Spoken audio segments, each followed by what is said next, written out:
Hello, আসসালামু আলাইকুম ভাই বোন, আপনারা সবাই কেমন আছেন? আজকে যে বাংলাদেশের মধ্যে ডিমের দাম কত বাড়তে গেলে বুঝলাম না। কি ঢাকা শহরে এক ভাইরাল দেয় কারণে ডিমের দাম বাড়তে না কি বলতে পারি না। ডিমের দাম দেখে প্রতিদিনে বাড়ে। কালকে দেখলাম 130 টাকা, আজকে কইতেছে 100, এক দোকানে বলতেছে 35 টাকা, আরেক দোকানে বলতেছে 40 টাকা। এত বাড়তি কেন? আপনারা কমেন্ট বক্সে জানাবেন কি কেক ভাইরাল এই কারণে ডিমের দাম বাড়তে। আমরাও কেক বানাই বললে ডিম আনছি। এত ভাইরাল কেক কেমনে না বানাই পারে? ঘরের মধ্যে চেষ্টা করতাম আছি আমরা সব বানাইবার, একসাথে বেকিং সোডাটা সব আনছি ঘরের মধ্যে বানাইবার লাই।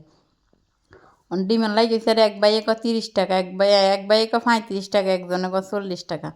তো এতটা দাম বাড়ি গেল হঠাৎ করে বুঝতে পারতেছি না। তো আপনারা কমেন্ট বক্সে মতামত জানাবেন ডিমের দাম এত বাড়তি কেন, যেন ডিমের দামটা কমাই দেয়, সবাই খাই। তাহলে এক ভাইরাল কি গরিব মানুষ না খাই থাকবো না? গরিব গুনার তো ডিম দিয়ে নিরামিষ হেরা ভিটামিন জোগাড় করে।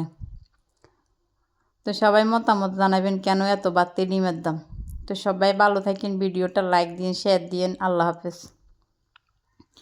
আপনারাও আমার নতুন ডিম কিনতেন, আবার হিরিয়ে না 3 জন যাচাই করে ডিম রেখেছি।